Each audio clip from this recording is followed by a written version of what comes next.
तो आज भाई बहन के प्रेम का पर्व रक्षाबंधन है और आज बहनें अपने भाई की कलाई पर रक्षा सूत्र बांधती हैं और उनके मंगल कामना करती है उनके लिए, और इसके बदले भाई अपनी बहन को उनकी रक्षा का वचन देते हैं। रक्षाबंधन के लिए शुभ मुहूर्त सुबह 5:47 से दोपहर 1:24 तक है। इस साल रक्षाबंधन पर सौभाग्य, शोभन, सर्वार्थ सिद्धि योग रहने वाला है और इस बार रक्षाबंधन का त्योहार भद्राकाल के साए से मुक्त रहेगा, यानी आप पूरे दिन आज अपने भाई को राखी बांध सकते हैं।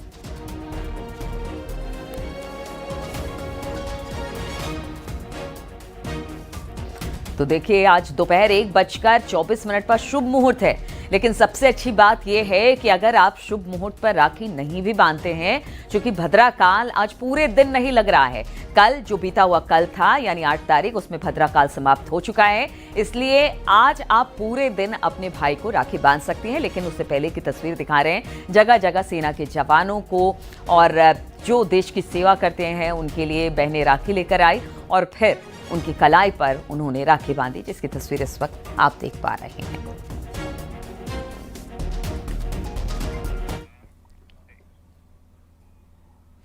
और रक्षाबंधन के मौके पर योगी सरकार की 3 दिन महिलाओं के लिए फ्री बस सेवा को लेकर लोगों में खासा उत्साह है। बस स्टेशनों पर लोगों की भारी भीड़ लगी हुई है, लोग फ्री बस सेवा का लाभ उठा रहे हैं। कई जिलों में भारी बारिश की तस्वीरें सामने आई है। आजमगढ़, गाजियाबाद और एटा में बसों में भारी भीड़ कल से ही देखने को मिल रही है।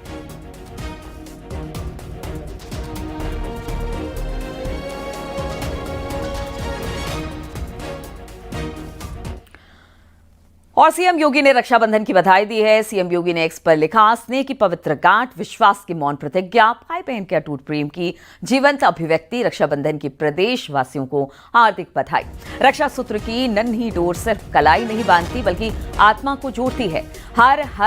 ये हर युग में मर्यादा और आत्मीयता की अमर गाथा सुनाती है और बुनती है।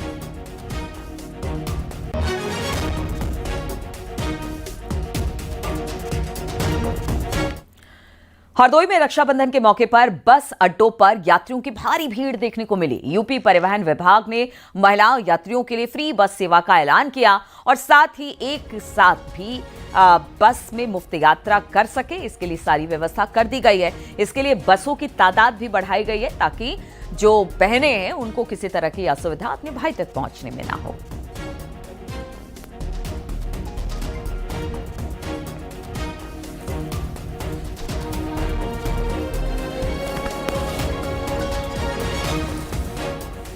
तो तस्वीरें तो उत्तर प्रदेश के मुख्यमंत्री, उनके द्वारा ये तोहफा दिया गया है बहनों को।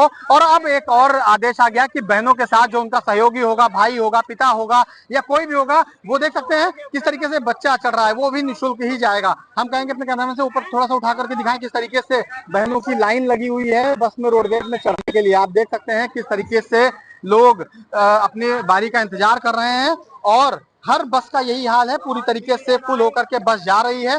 कोई आपको बता दें, लखनऊ से लेकर के कन्नौज, लखनऊ, सीतापुर, फर्रुखाबाद। तो एसपी की पीडीए पाठशाला पर सियासी बहस अब जारी है। सीएम योगी और अखिलेश के वार पलटवार के बाद अब डिप्टी सीएम ब्रजेश पाठक और मंत्री संदीप सिंह ने भी अखिलेश को घेर लिया। ब्रजेश पाठक ने निशाना साधते हुए कहा कि पीडीए पाठशाला में औ से अलकायदा और ब से बाबर होता है। एसपी जहां पीडीए पाठशाला को बड़ा सियासी मुद्दा बनाना चाहती है, वहीं बीजेपी की तरफ से भी पलटवार जारी है। देखिए जरा ये report.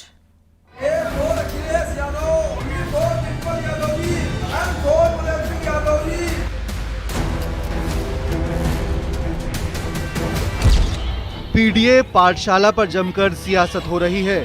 Deputy CM Brajesh Pathak ने अखिलेश यादव पर बड़ा हमला बोला है। ब्रजेश पाठक ने कहा कि पीडीए की पाठशाला अ से अलकायदा और ब से बाबर वाली है। उन्होंने कहा कि सपा सरकार में आतंकियों के केस वापस लिए गए थे। तो 2012 में जब समाजवादी पार्टी के मुखिया ने प्रदेश में कमान संभाली थी, सरकार की मुख्यमंत्री बने थे, तो कैबिनेट के पहले दिन पहला एजेंडा उत्तर प्रदेश में जो बम विस्फोट आतंकवादियों ने किए थे उनके मुकदमे वापस लेने को इनका फैसला था। इनको आफर अलकायदा अच्छी तरह याद होगा, इनको आफर आग याद होगा, इनको बाफर बाबर याद होगा। पीडीए पाठशाला पूरी तरह से परिवार डेवलपमेंट अथॉरिटी चला रही है। सीएम योगी ने पीडीए पाठशाला को लेकर कहा कि बीजेपी ने बच्चों को संस्कारों के साथ जोड़कर ग से गणेश पढ़ाया। समाजवादी पार्टी ने ग से गधा पढ़ाने का काम किया। आपने देखा होगा जब इन्होंने नकल को अपना जन्मसिद्ध अधिकार माना था और छात्रों के भविष्य के साथ खिलवाड़ करना प्रारंभ किया था, तब इन्होंने जब सरदेव कल्याण सिंह जी की सरकार ने 1991 और 1997 में व्यवस्था की थी कि ग से गणेश पढ़ाया जाएगा, गणपति विघ्नहर्ता है, शिक्षा के क्षेत्र की विघ्न और बाधा को दूर किया जा सके, तो उस समय जब कुछ दिन के बाद समाजवादी पार्टी की दुर्भाग्य से सरकार आई तो उन्होंने कहा ग से गणपति नहीं, ग से तो गधा पढ़ाया जाएगा।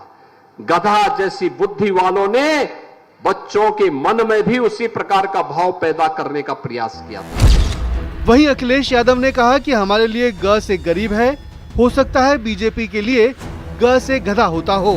अगर वो चाहते हैं पढ़ाई बच्चे पढ़ें, गाफ और गरीब भी तो हो सकता है। हम लोग गरीब के बच्चे पढ़ा रहे हैं, जो प्राथमिक विद्यालय में जा रहे हैं वो सब गरीब बच्चे जा रहे हैं, उन गरीब बच्चों को हम लोग पढ़ा रहे हैं। गाफ और हमारे लिए गरीब है, हो सकता है बीजेपी के लिए गाफ और गधा हो, जिसने जो पढ़ा हो वही बोल सकता है। यूपी के बेसिक शिक्षा मंत्री संदीप सिंह का कहना है कि अखिलेश की सरकार में सोच की कमी थी, शिक्षा व्यवस्था का मजाक बनाकर रख दिया गया था, शिक्षा का स्तर काफी गिर गया था। कमी सोच की उनके सरकार के समय थी। 2012 से लेकर के 17 तक जिस तरह से समाजवादी की सरकार के समय में उत्तर प्रदेश की शिक्षा व्यवस्था थी, जिसको पूरी तरह से जातिवाद, भाई भतीजावाद और तुष्टीकरण और एक तरीके से प्रयोगशाला के रूप में इन सारी चीजों की बना करके रख दिया गया था और शिक्षा व्यवस्था का पूरी तरह से मजाक बना दिया था। यूपी में अगले साल पंचायत चुनाव और 2027 में विधानसभा चुनाव होने हैं। ऐसे में एसपी जहां पीडीए पाठशालों को बड़ा मुद्दा बनाने की तैयारी में है, वहीं बीजेपी ने भी इसकी काट में बयानबाजी तेज कर दी है। Bureau report, news 18, Uttar Pradesh, Uttarakhand.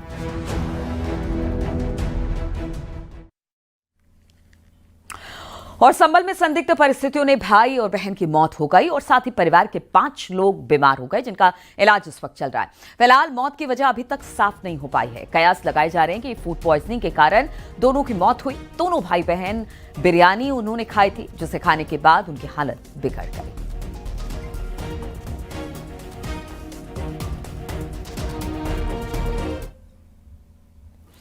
Lakhanpur Kheri से एक खबर है, जहां पर बाइक सवार 2 युवक जिंदा जल गए। हादसे में एक युवक की मौत हो गई, जबकि दूसरा गंभीर रूप से झुलस गया। आसपास के लोगों ने हादसे की जानकारी पुलिस को दी। मौके पर पहुंची पुलिस ने आग को बुझाकर घायल युवक को अस्पताल भिजवाया।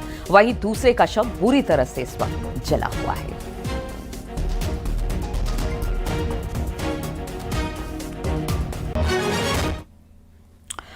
और मैनपुरी से खबर, जहां पर किसान कृपाल सिंह हत्याकांड में पुलिस ने आरोपियों को गिरफ्तार किया।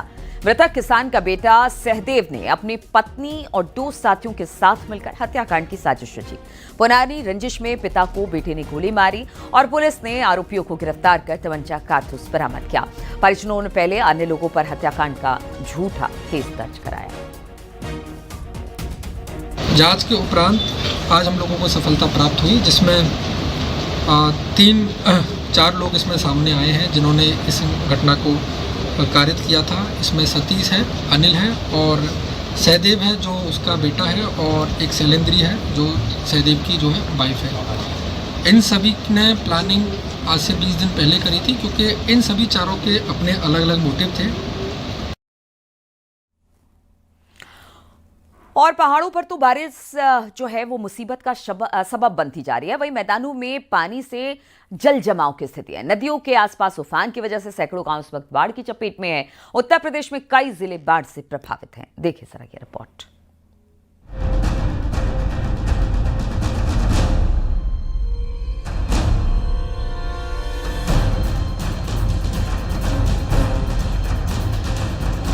एक तरफ पहाड़ों में तबाही मची हुई है, तो वहीं मैदानों में बाढ़ ने हालात मुश्किल बना दिए हैं। यूपी के कई जिले बाढ़ग्रस्त हैं। बलिया में गंगा और सरयू नदी प्रचंड वेग के साथ बढ़ रही है, जिससे यहां 22 पक्के मकान और 298 रिहायशी झोपड़ी पानी में समा चुकी हैं। कई प्राइमरी स्कूल डूब चुके हैं, जिससे पढ़ाई में भी दिक्कत आ रही है। राहत टीमों की तैनाती कर दी गई है। में हमारे परिषदीय विद्यालय भी प्रभावित हुए हैं। कुल अभी तक 78 परिषदीय विद्यालय ऐसे हैं जिनमें पानी है और इस वजह से वहाँ के परिषदीय विद्यालयों को बंद कर दिया गया है और वहाँ छुट्टी घोषित कर दी गई है और सभी स्थानीय वासियों से अनुरोध किया गया है कि वो अपने बच्चों को बाहर न भेजें, जिससे कोई दुर्घटना न होने पाए। बहराइच में बाढ़ से हालात खराब हैं। भारी बारिश और नेपाल से छोड़े गए पानी की वजह से बहराइच में कई गांव डूब गए। घाघरा नदी में आए उफान की वजह से लोगों की मुश्किलें बढ़ गईं। कई मकान पानी में डूब चुके हैं। लोग सुरक्षित जगह पर जाने की मशक्कत कर रहे हैं। खेत खलिहानों का नामो निशान नहीं बचा, क्योंकि हर तरफ पानी ही पानी दिख रहा है। लोग नाव का सहारा ले रहे हैं। शिवपुर इलाके में मिट्टी के कटान का खतरा है, जिसकी जद में दर्जनों मकान हैं। कटान के डर से लोग घर छोड़ रहे हैं। पूरा जो इलाका है यहाँ पर दर्जनों घर हैं जो डूबे हुए हैं बाढ़ के पानी में, और लोगों को रहने के साथ साथ सबसे बड़ी जो दुश्वारियां हो रही है वो खाना बनाने की हो रही है, ताकि अपने बच्चों को 2 टाइम की रोटी नहीं दे पा रहे हैं वो लोग, जानवरों के लिए चारा नहीं ला पा रहे हैं। तमाम तरह की जो परेशानियां हैं वो इस वक्त यहाँ पर हैं और इनकी मांग है कि अधिकारी हमको सहूलियत दें और हमें जो राहत मिलती है वो पहुंचाई जाए। राहत सामग्री जो आती है, जो मिलती है, उसमें कुछ को मिलती है, कुछ को नहीं मिलती है। जौनपुर में गंगा के उफान के बाद अब गोमती नदी ने भी अपना रौद्र रूप दिखाना शुरू कर दिया है। नदियों के आसपास रहने वाले लोगों को पानी डरा रहा है। गोमती तट के ग्रामीण इलाके में बाढ़ का खतरा मंडरा रहा है।